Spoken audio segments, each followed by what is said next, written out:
I believe in surrounding myself with people who can educate me in different ways.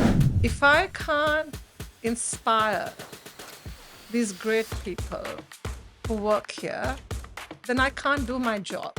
You have to have an understanding of, you can't run a business if you don't understand the business. When you work in a developing country, the difference you can make is so great. And I believe if you think you have good intentions and good thoughts, what comes back at you is positive. I'd like to look at, rather than charity, that we give ability for people to build themselves. Hey, sorry to interrupt. I just wanted to ask a massive favor of you guys. At the moment, we're putting a big priority on growing our YouTube channel. So if you aren't already subscribed to us there, if you could head over to YouTube, type in the Quest for Success podcast, or just click the link down in the show notes below, head over to our channel and subscribe to us there. You'll get access to all of our video interviews that we do with our guests. And it will do us a massive favor because it will help us grow the show, which means we can get on bigger and better guests for you guys. And with that, back to the episode.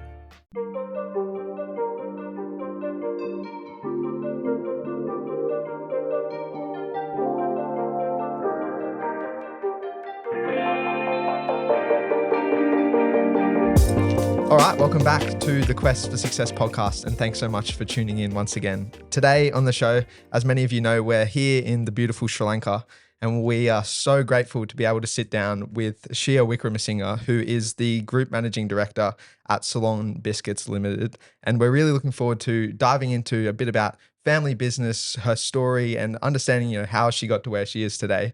So yeah, really grateful to be sitting down with you. And Munchee biscuit used to be my favorite biscuit when I was a kid. And coming to the Munchee factory, it's like going to chocolate factory kind of remind me, So it's lovely to have Shea Wickramasingha today. And thank you so much, Shea, joining with us. And we got so much questions that we want to go and deep dive into understand your story. Thank you very much. Such a pleasure to be here. Thank you. So Shea, this podcast is all about success. So we need to start with a pretty fundamental question, and that is, what does success actually mean to you? So it's funny. I think success is one of those cliche words, and I don't measure what my life has been through that word. Okay. So yeah. So how do you measure your life then? So my life, when I look back, has been the result of certain circumstances which happened. And then that shaped the journey, the route I took. And it's about immersing myself into where it took me. And I think that's where I am today. I never wanted to come and work actually in the family business when I was younger. That was not. But as I said, circumstances led me to take decisions and changes in the path that I had envisaged for myself. And here I am. Amazing. So it's all about making the most of the opportunities you've been given. Is that what you say? I think for me, again, this is a very personal thing for me, is I think we have been very privileged. I think I've had a very privileged life. So I had choices. But it is getting drawn into something. I think for me, life is driven by it being meaningful to you. It's giving you a purpose. Mhm. And I've found purpose in some of these things that I'm doing. Yeah. And then when you achieve some of those purpose, then you feel success. I guess. But as I said, success is defined in so many ways. Sure. And it's a word that doesn't come to my your mind. mind. It's just funny because I just go the journey. I just go on my journey. Yeah.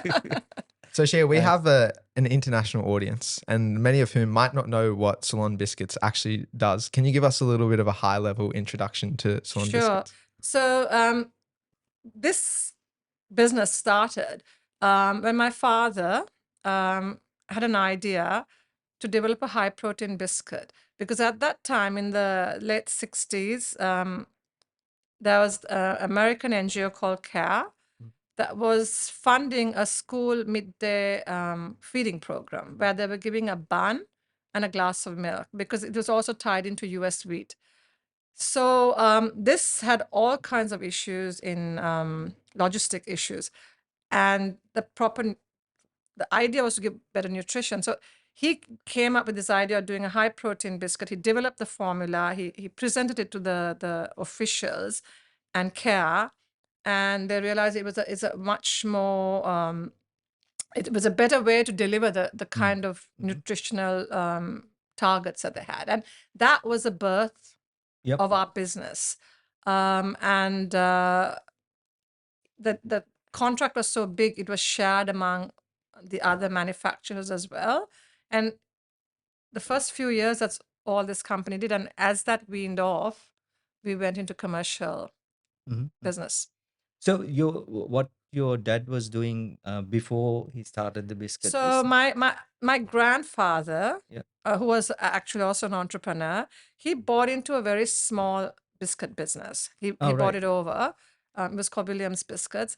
But I think my dad dreamed big. Yep. My dad had this big vision. And honestly, today, I would say in Sri Lanka, we are the largest FMCG business. And Wow. it's been a journey when I say that, because we used to always look at the big multinationals. We have the Unilevers and the Nestles here, and they were like unreachable when, 25, 30 years ago. But so proud to be in this position. And actually, Munchee, which is our biscuit brand, actually has been nominated, I think, 4 years consecutively as the brand, the number one brand in Sri Lanka. They do this research globally, and each country has a prominent brand. Yep.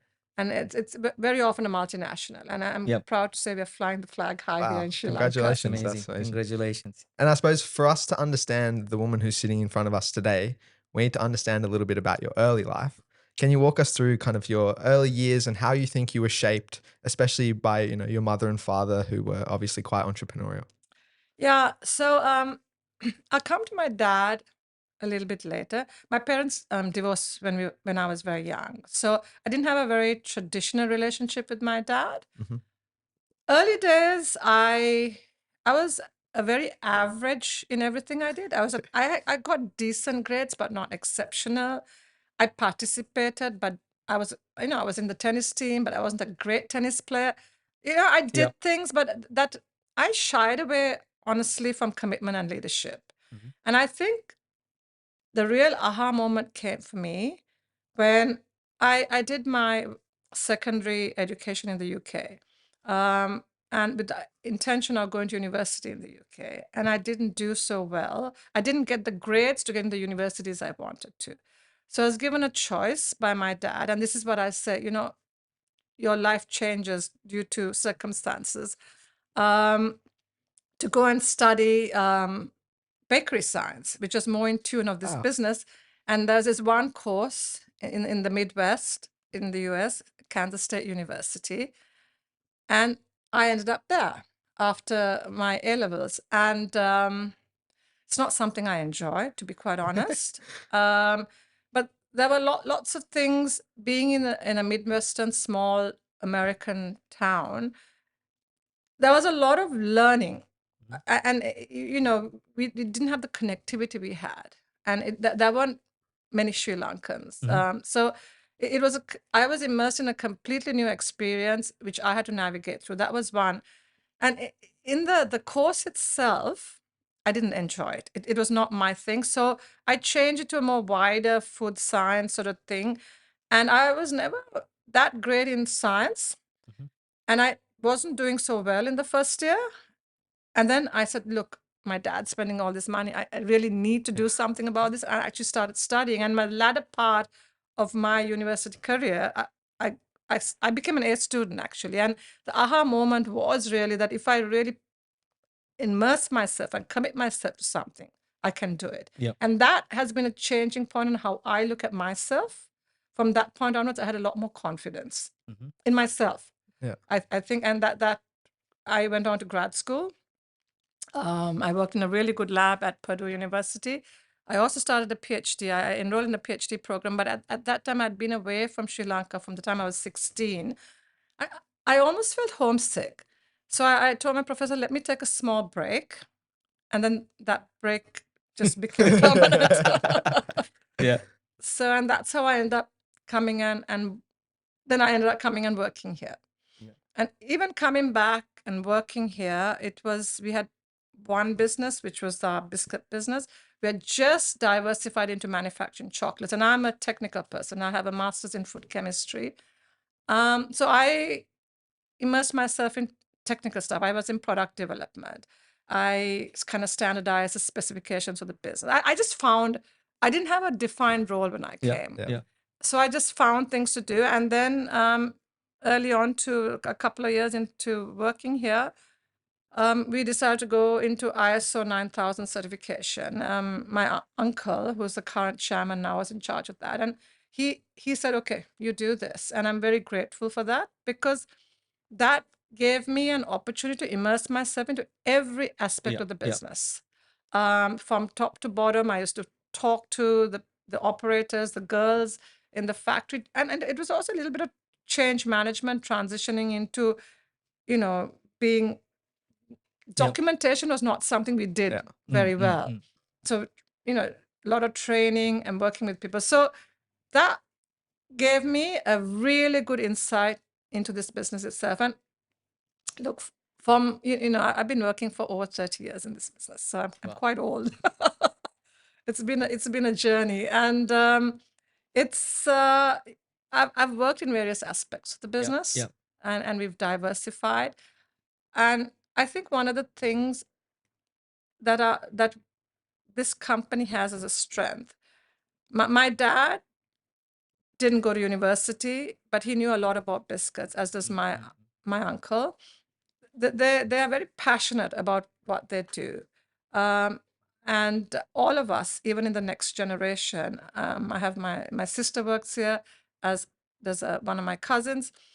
We're all very technical people. So we understand the business, the core of the business, and we have professionals driving the growth and the management of the business. And I think that combination works really well, because we don't drive a P&L, we drive a business. Yep. And I think that's a big distinction. And I want to go back to a point that you mentioned a little bit earlier, the fact that even though now you're the group CEO, you've worked at kind of all the levels in the business. I want to know, to you, how important is that, having, the experience at all the levels, and especially how it's shaped your leadership style now? I'm very grateful for that. So it was funny. Parallelly, while I came at a management entry level, which was in accordance to what I had studied as well. It, dealing with people, also the fact that while I'm Sri Lankan, I went to school here till I was 16. I had also had a lot of my formative years outside Sri Lanka. So thinking is different. My language skills, I can speak in Sinhalese, but communicating formally in Sinhalese, still my team still laughs at me. It's like it is difficult. I can talk well in English. I struggle translating that in Sinhala, but I've got better, I think, over the years by doing it. So I think that was a fabulous opportunity. And parallelly, my dad encouraged me to start my own business. He gave money for my sister and me to invest in this business. It was a packaging business. It was something that CBL was importing. He introduced me to the supplier, and we formed this JV. He's a Singaporean guy with 4 people. And I always think I have not done an MBA, but starting that small business with 4 people, not knowing anything. So I didn't have managers to turn to. At CBL, there were always specialists. If I didn't understand something, there's a specialist you can go to. When you do your own business, you pretty much have to learn a lot of things. So again, I'm really grateful for my dad for pushing, and he never interfered. He didn't hold my hand. It was like, my baby, you do. If you need help, You can't. But and actually, I rarely went to him, and it's so that company is, you know, it's now I think it's 30th year as well, and we've got 2 World Star Packaging Awards Nice. for design. Wow. It's something to be Yeah, proud of. absolutely. Yeah. So yeah, you can use the word success. Has it been successful? But it's not a word Yeah. I like to think. I'm proud though. Yeah. I am very proud. And I want to understand, you know, also being in family business, I want to understand your perspective of being a second generation leader. I want to understand, have you faced any challenges, or do you feel like you have to prove yourself as, you know, being the founder's daughter?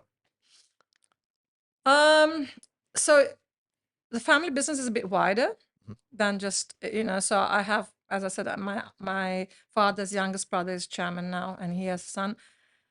My dad was a very forceful, and as someone said when we were doing this, trying to see how we grow the business and do. We had one of these consultants say, the founder is generally a very big tree with a very large shadow, and it's really hard for people to thrive. So you have to find your own way to navigate this.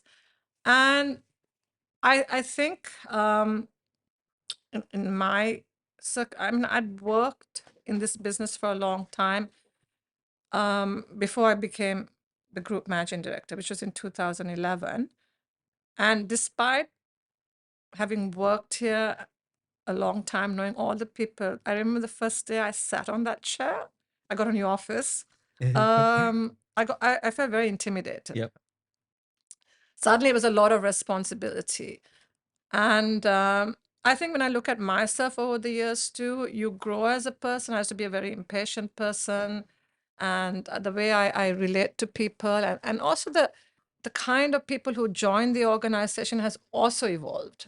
As we grow, you need different skills. So it's been a journey for me personally on navigating myself Yeah. to give the kind of leadership or the inspiration, because I think that's what is required, and certainly not perfect. And it's a constant learning. So one of the things that I'm now working on is people say I don't listen enough. Okay. I interrupt people. So, I think we were talking, life is a journey which Yeah. Yeah. you need to constantly Yeah. build awareness Yeah. into what Yeah. you're doing. So Shea, especially like you had that foreign education coming to Sri Lanka, you probably see a lot of opportunities that you could do to change the process. I mean, I see that every time I come to Sri Lanka, and also change of your style as well, which is important. Have you done any adjustments like like over the years, 30 years being here? Like anything, even if you like that you want to change, you thought, well, I might not be able to change. So I think, as I said, it's also about believing. If I give some examples, I took a small break from the Yeah. business for 3 years, and I lived in Australia.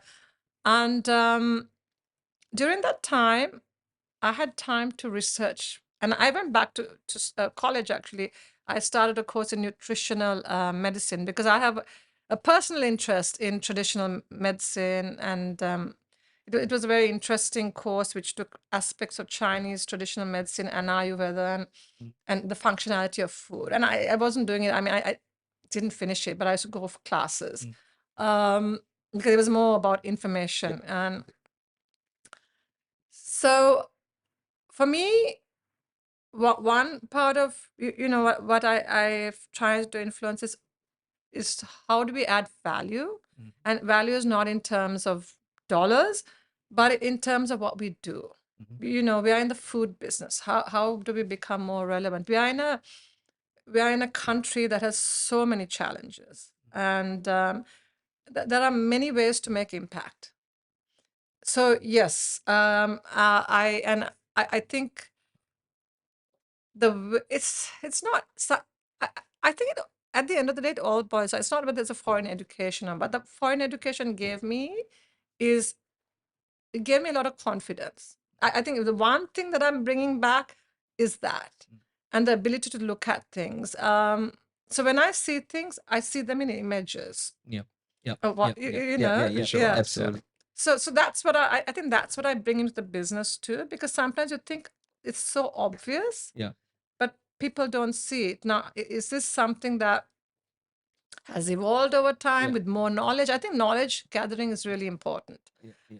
I believe in surrounding myself with people who can educate me in different ways. I have friends, I have friends in the IT business, very, very varied businesses. And I think they've brought so much Yeah. into my life, which I'm, again, very grateful for. Yeah. What about leadership style? Because I know my business, I have a small team here as well. I've been always told by my colleagues or even the Sri Lankan friends that style not gonna work here, and you have to be different. Like you have to adapt to the Sri Lankan way of doing it, and you got thousands of people working for you. Have you? What's your leadership style, and how you manage? So that's another one. So I don't like labels. So Yeah. recently I was asked the same question beforehand. So I put the question to some of my senior team, and I said, "What is my leadership style? What do you think my leadership nice. style is?" And Yeah. I mean, it came back varied. One was contradictory. One said, okay, I can't remember. It's in my phone somewhere. But so I think I don't like labels. At the end of the day, I have a team of great professionals. Yep. I mean, they're really the top of their game. Mhm. So I have to provide. They need to believe in me. I need to add value to them. Actually, I need to Yeah, add value yeah. to them. So I've been told. I'm also very direct.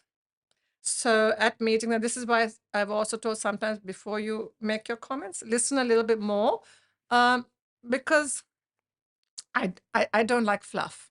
Yeah. Get to the point and get on with it.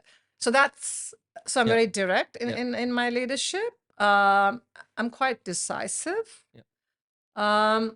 But I also want change. I don't want static. So I believe we are in a constant evolutionary process. Mhm. And I think I try to bring that into the business, and that's tough because most people don't like change. Yeah. So no labels. And I think at the end of the day, if I can't inspire these great people who work here, then I can't do my job. So the day I stop, I think I still add value. I believe I do. And that when I asked them that, what do you think? I mean, that it was mostly positive. Yeah. Yeah. But yeah. Yeah. So, Okay. And off on the back of kind of this thread that we're going down, in family business, there's a lot of tradition.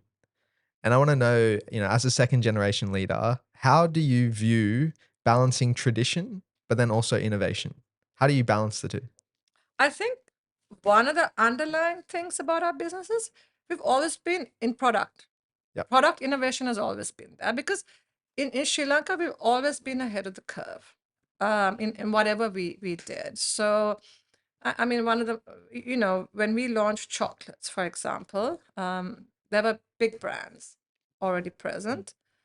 And we didn't go to challenge them in what we do. We just came up with new product ideas. We just went in from different angles in that chocolate space and attacked them directly when we had a certain business built up. Yeah.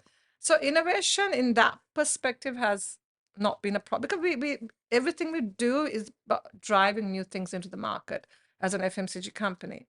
But innovation in how we do things, how people do things, yeah, it's challenging. So we have companies of different ages. So Ceylon Biscuits here is around 55 years, coming on 55 years. We have younger companies that are 10 years or under 10 years. So the dynamics are very different because those companies have a lot younger people. Yeah. And today now, I was told in our group we have almost just under 6,000 employees. Wow. And over 50% of them are Gen Z. Really? Yeah. So, but all the leaders I don't think hardly any of them are in the Gen Z category. Yeah. And it was just, we opened an office recently, and we were saying it's not about, again, labeling yourself. We must, if we are in business, we need to be young in how we think. It doesn't matter if you're 80 years old, but if you can, engage with anyone, regardless of the age, and that's what our business is. It's about engaging with people. So it doesn't, it's your mindset. It's your mindset that has to be whatever label you want it to be, and not whether you fall into an age category, So we are right now driving a transformation. We're driving a digital transformation, cognitive transformation. It's not easy. But I think you need to, again, believe in it. You need to have your team believe in it, and you just need to get on with it. Yeah. And how have you seen culture shift? Considering you have so many Gen Z employees, how has the culture of your company So if I changed? give an example, like we have been a very hierarchical organization. You had chairman, I'm called GMD, group managing director. So, we have this. So now trying to get people to address each other by first name basis. Okay. It works in some of our companies. There's no issue, but some people is just, we're so used to calling it GMD. It doesn't come natural. And even sometimes they've left the organization and they still tend to address me as GMD. So, that is, but I think it evolves and more now. I think with the younger people coming in, the younger people coming in are so much more confident and they're so much more demanding. So it's no longer that you work in an organization and, people are grateful to be there. Now it's almost like, I have to be happy that you're working here. Yeah. And how do I keep you engaged? Yeah. That shift is happening. You mentioned you have a great leadership team, like, so pretty much they drive your business. How do you kind of maybe like recruit and the right people onto the right seats and develop, like, what strategies are you use normally to? So I spend a lot of my time in recruiting my direct reports. And if I don't recruit to fill a role. I spend a lot of time. And what I first do is I have a coffee with whoever, and we just have a chat, because the fit, our organization is an evolving organization. And some people come with certain expectations on how things should be. So I need to see whether there's going to be a cultural fit to the way our organization is evolving. And so that's the first thing I assess. And I've made, once we had a CEO position vacant, and I went through many CVs, and then one was given to me. I went to have a coffee, and he was not in this space. But 10 minutes in the conversation, I knew I wanted him to be here. And he's still with us. I think it's 8 or 9. I lose track of time years later, and excited to be with us. And so I think that connectivity between people is important. It's not that you don't make mistakes. You do make mistakes sometimes, but I try to make sure that the word I would like to use is connectivity. Yeah. So just on the back of that, for a young person listening to this, how important do you think is the balance between technical knowledge, but then also that personality and relationship building? Soft skills. Soft skills, yeah. I think it also depends on the role. Yeah. Obviously, some roles need the hard technical skills. You need to be, that tacit knowledge needs to be there. But as you go up the leadership ladder, knowledge can be gained. One of the biggest compliments I had was the fair hours when we were looking at equipment, and the guy said, "Oh, I thought you were an engineer." I'm not, but I know enough about what I'm looking at to ask the right questions. So that's what being, you have to have a understanding of, you can't run a business if you don't understand the business. It doesn't matter whether it's anybody. So but the real depth of knowledge can come from somewhere else. Yeah. And then you have to provide leadership. So for us, we have been a very technical business, as I told, because we're all technical people. And our transformation has been in driving leadership now, in encouraging people, giving more soft skills. How do we, impart that? So I want to go back to your business, biscuits, right? So you're in the biscuit manufacturing business, but do you see that more than that? Like, do you see you're doing more impact to the country than selling biscuits? Oh, yes, definitely. So we manufacture not only biscuits, we are in a whole range of food products, a big range. And we work with supply chain, and that is where we have done a lot of impact, I think, in terms of how you do things. For example, we grow a lot of soya. We work with small farmer holders. And it took us a while because, changing habits is very difficult, but we no longer use any chemical fertilizer because Wow. soybean is one crop that can actually naturally fix nitrogen in the soil. So, but it's educating people. This is not rocket science, but changing the way people perceive. We are the largest coconut milk exporter out of this country, and Wow. we are having a coconut crisis. I don't know, in Sri Lanka is having a coconut crisis. So we are trying to engage to see how can we make impact in this, because this is such an important crop for the country. If I had to give another little example, was we also buy about 100,000 eggs, and the egg industry is when it comes to animal welfare, or if you look at it's such a cruel industry because eggs are penned in these tiny little cages, and they're so stressed, and they're meant to produce eggs.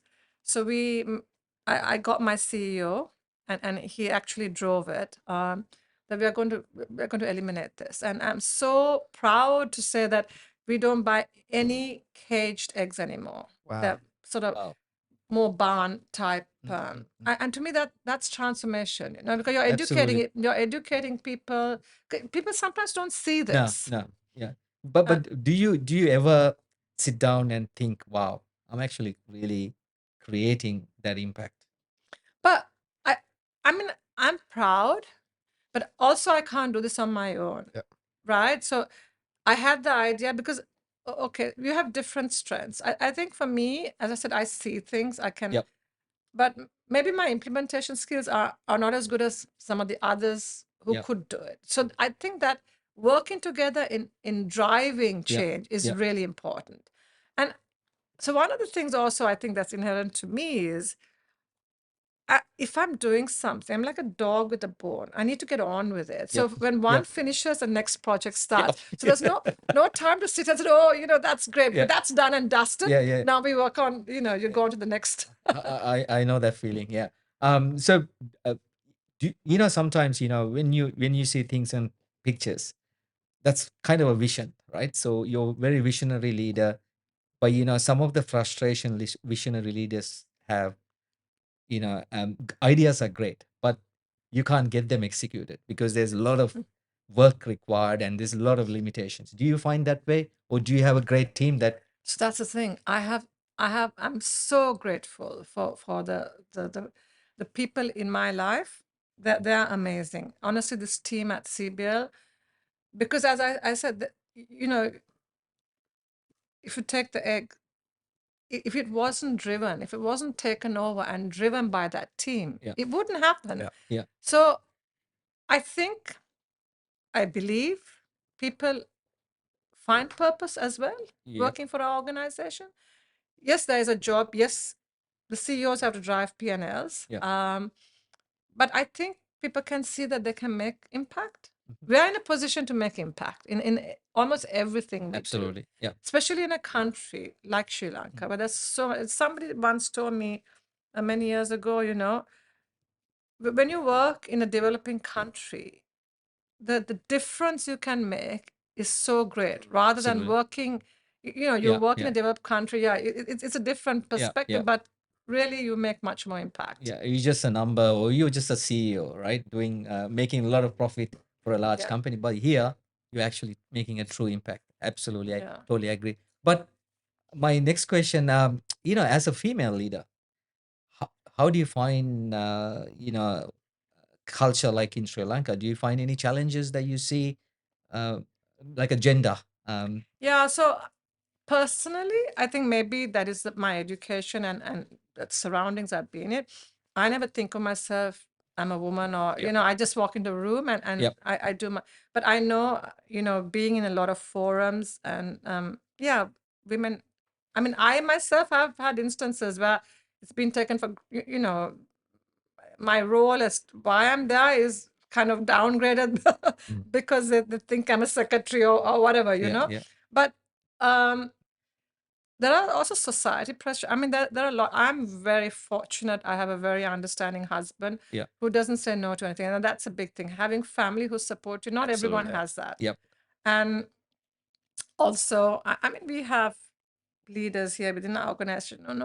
Sometimes their careers are progressing faster than their spouses. And these are also, these are Yeah. problems. Yeah. Definitely challenges. These are challenges. So, and I think as an organization, what we need to do is be more enabling. Yep. We have a lot more to do in this organization as well. We don't have as many female leaders as we should. Yep. But part of the reason also is there are less leaders to recruit from. Absolutely. So I yeah. think you have to create that. So we've started a middle management leadership program. Yep. I think you need to empower people to aspire. Yeah. But for a woman, it is also difficult because there are a lot of choices. I mean, I have one son, and when you become a mother, there are other priorities.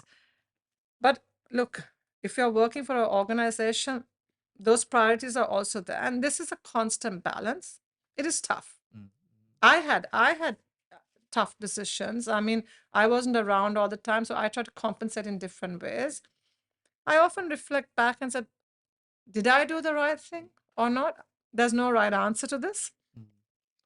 But there is a sacrifice. There's always an opportunity cost to everything you do. Do you think you have a responsibility as a female leader in Sri Lanka, just to empower other female leaders or encourage or like as a role model? Because I'm sure there's so many look up to you. I mean, when the opportunity arises, I try to. I can only share. I think, honestly, if I look back at the people who've inspired me, most of them have been men rather than women. It's who you Yep. are exposed to, right? But that's not saying there are some amazing female leaders here in Sri Lanka. I mean, I interact with a bunch of great women, and I think it's all our collective responsibility to see how, because the role of people in society are changing. You don't have traditional marriages. I mean, maybe we are a little bit behind in how things are happening.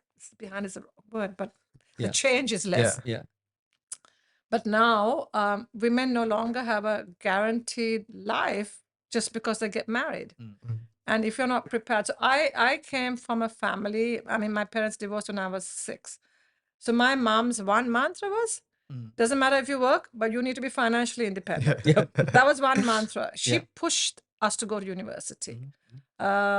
She didn't want us to just join a business, so I have to be thankful for her for that.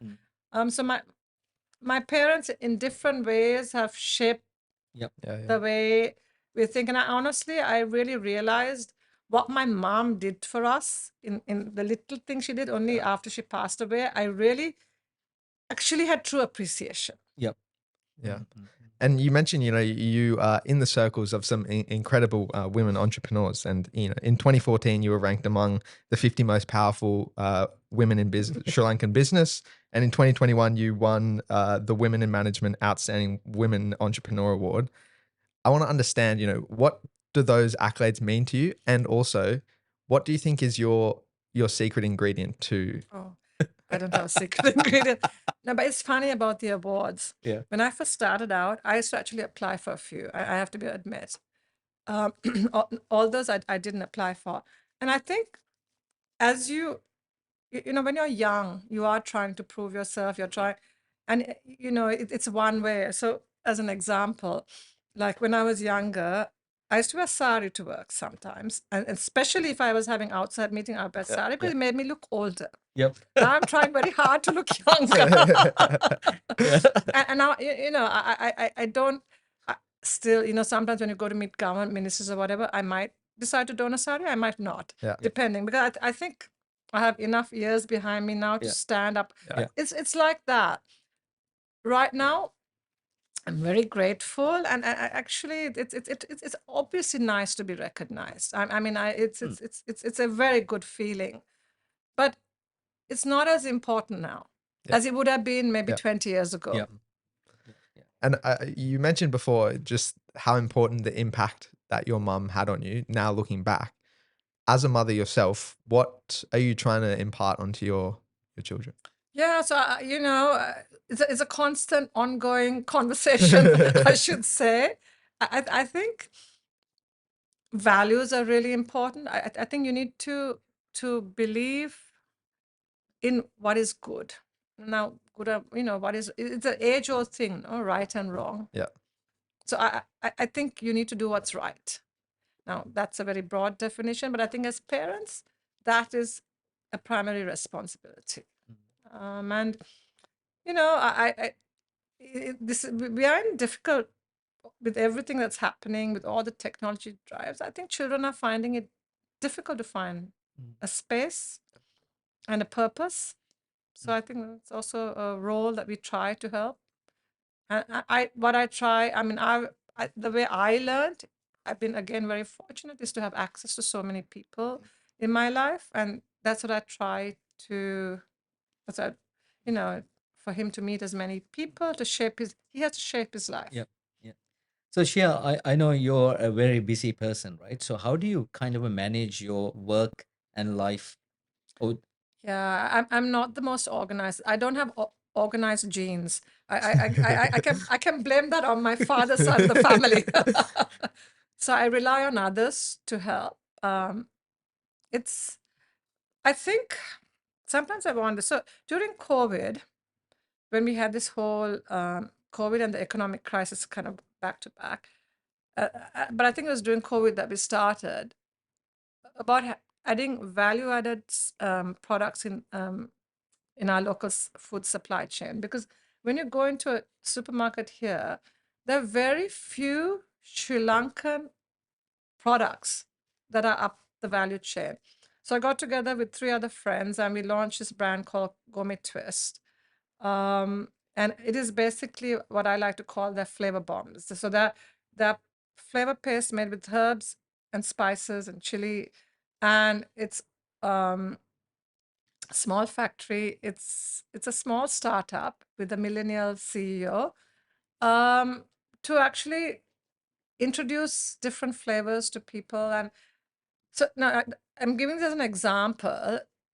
I actually have a lot on my plate, but these things excite me. yeah, definitely. So that's what it is. So I often think I shouldn't get involved, Yep. but then I suppose you want to make this difference. I mean, we have a big vision for this tiny little startup, and I think we'll get there. It's not been easy because people don't have money and herbs and spices are expensive, and how do you add value? Yeah, yeah. But But that excites you. it excites me. Yeah. You mentioned something there which we kind of brushed over, and I want to go back to. COVID and the economic crisis that hit Sri Lanka. It was a rough time for Sri Lanka as a whole. How did you, and the business kind of ride through that period?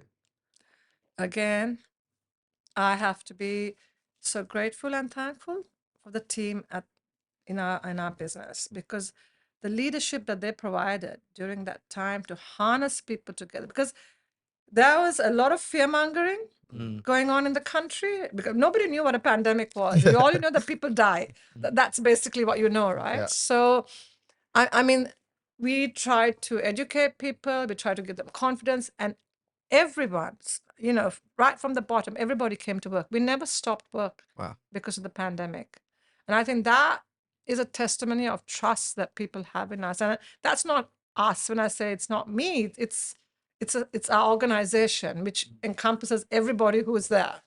and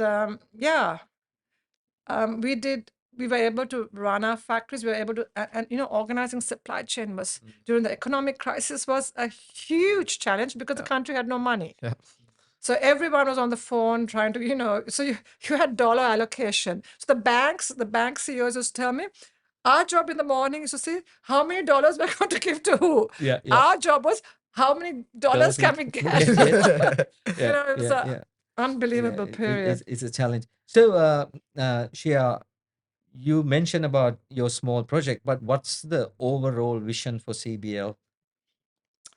I think we have an opportunity, and we already are making footprints, and from our focus now is we have brand leadership in actually every category that we're operating in Sri Lanka. So it is, we might go into one or two new categories, but I think we want to be more global. Yep.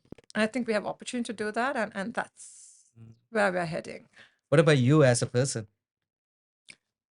So I think I want to enable that journey a little bit more. And for me personally, what I'm, as you get old, it's exposures. My dad, another thing that he, exposed me to is a spiritual journey. He exposed me to starting a meditation routine.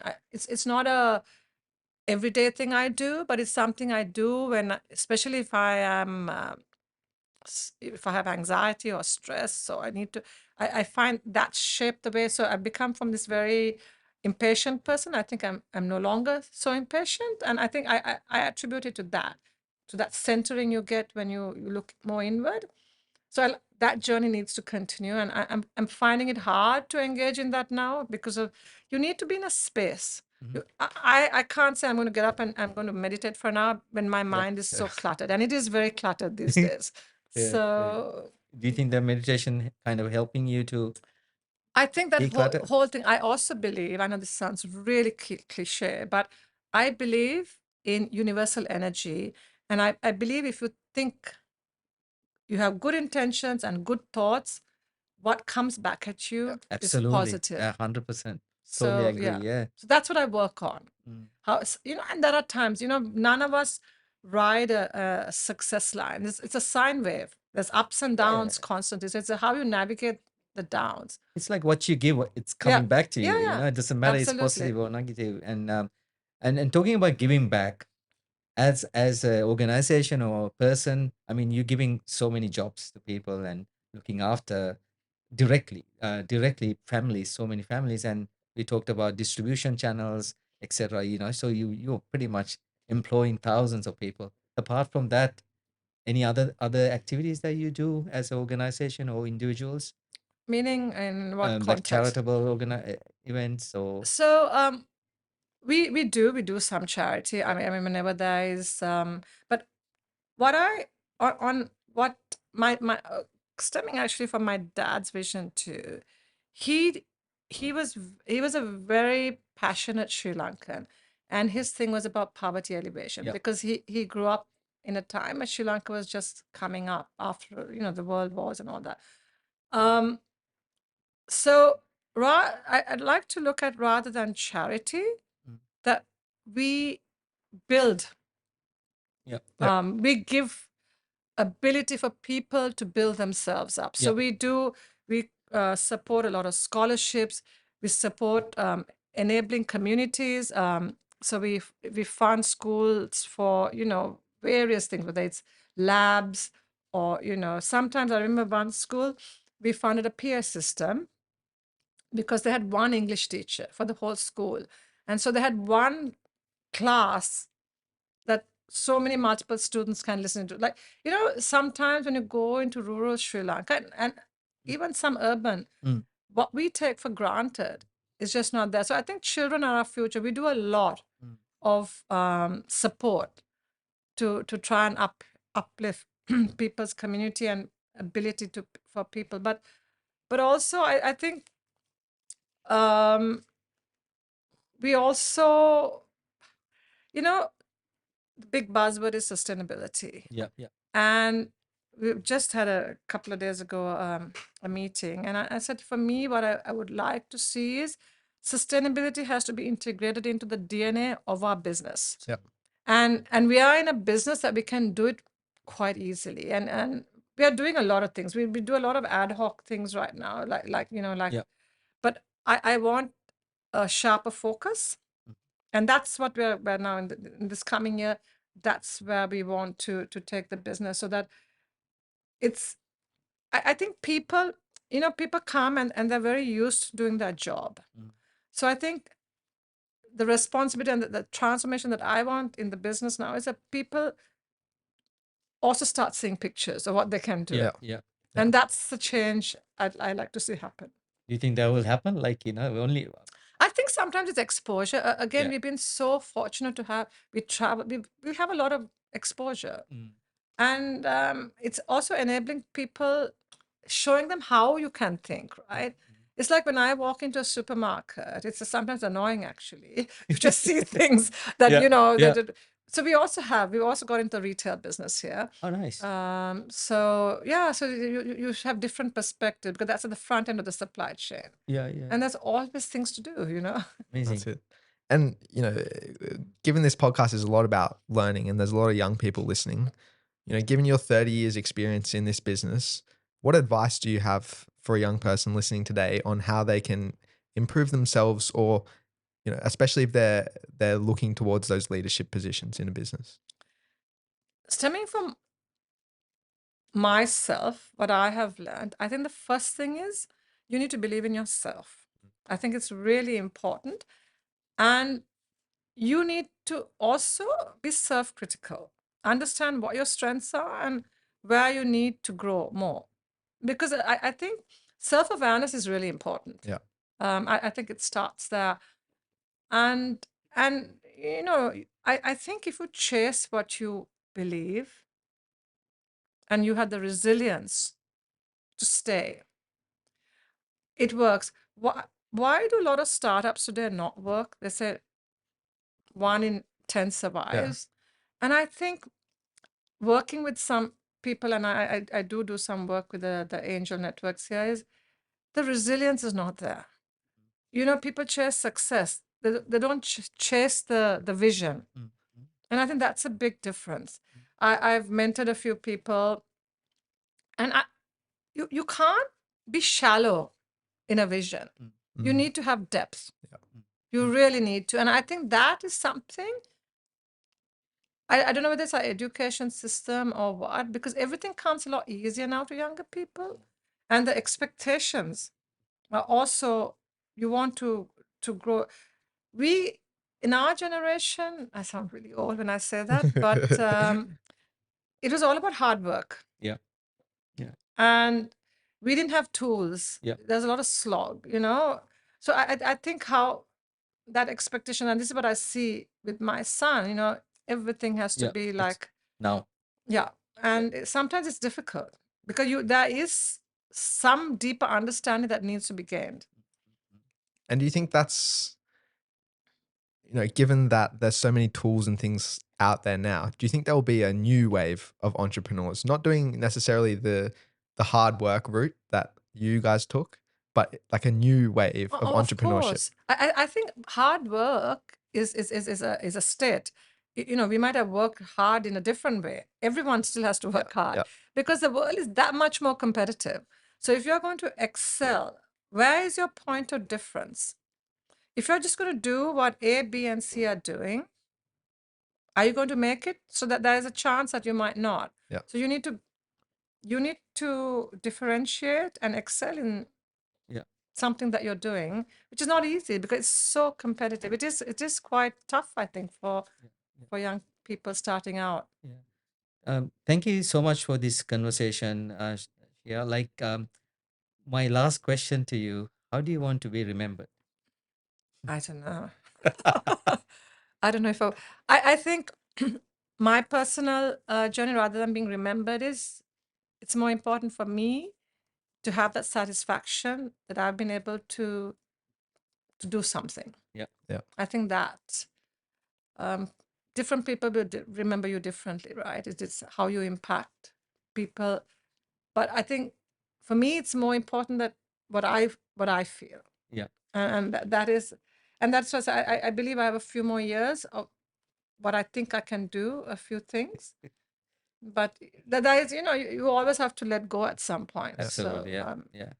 And looking back on this incredible journey that we've spoken about today, I suppose even though you said success wasn't a word in your vocabulary, your definition of having a meaningful life with a lot of purpose, do you think you've achieved that? Do you feel successful?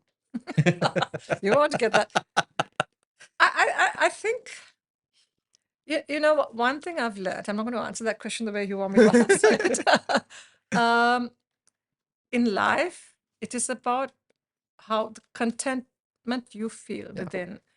And there are times where, I don't think we're all human beings. We don't get there, but to a large extent, and I think this is the journey. This is the personal journey, the professional Absolutely. journey. The whole journey is about getting there. Yeah. And I'm on that journey, I think, in the right direction. Yeah. That's a You're good on way the to put it. quest, the quest for success. I like Yeah. it. And I think that's a fantastic place for us to wrap up there. But, throughout this conversation, I've been jotting down a few core traits, which I think have been part of your, what I would say, quite a successful life. And I'd like to share them with you. The first one is you're very much a constant learner, whether that's, taking on feedback from your team. And, you said you're actively working on things that you've been suggested by your team. And I think that's really important, having that humility to learn and take on feedback. And whether it's that or, going out and doing so many different courses and education programs, even in your a few years ago. So, always learning and having that thirst for knowledge. I think that's a really key trait. The next one is one that I don't think we've seen too many times before, but you're incredibly decisive. You make clear decisions quickly and with a lot of clarity. And I think that's really important, especially in your role with so many people that report to you. You could go back and forth, but to have lasting impact and have that purpose, you really need to make a decision at the end of the day so that something gets done. And I think that's really important. You get things done. You said you had the vision, then you passed it on to your team and things got done. And I think that's really important. The next one is you're a developer of people. You have the humility to admit that you can't do it on your own and you need a great team to support you to get those things done. And you really foster their learning and their development to make sure that they're the best that they can be so that they can help support you on the kind of vision that you're creating. And I suppose that leads me to the last one is you're very much a visionary, a change maker. You have big ideas of how you want to impact and live a life of purpose. And you, as you said, you see the picture, you see the vision that you want to create. And I think that's really special. And we see a lot in entrepreneurs and really successful people is they have the vision and they drive it to get it done. That's so kind. Thank you. Yeah, and quite like this conversation, and thank you so much being with us and spending quite a lot of time. Oh, it's And my pleasure. and just to add to that, I quite like your authenticity. You're quite authentic, what you see, what you get kind of person, and it's very easy to do business with people like that. So I think that also help you to succeed in your journey. And fantastic conversation. Thank you so much. You guys are really too kind. Thank you. And with that, if you guys have found something useful from today's episode, if you could do us a massive favor and go and like and subscribe to us on all our channels. And you can see all of our inspirational content over on our website, thequestforsuccesspodcast.com. And with that, we'll catch you guys in the next episode. Thanks for listening.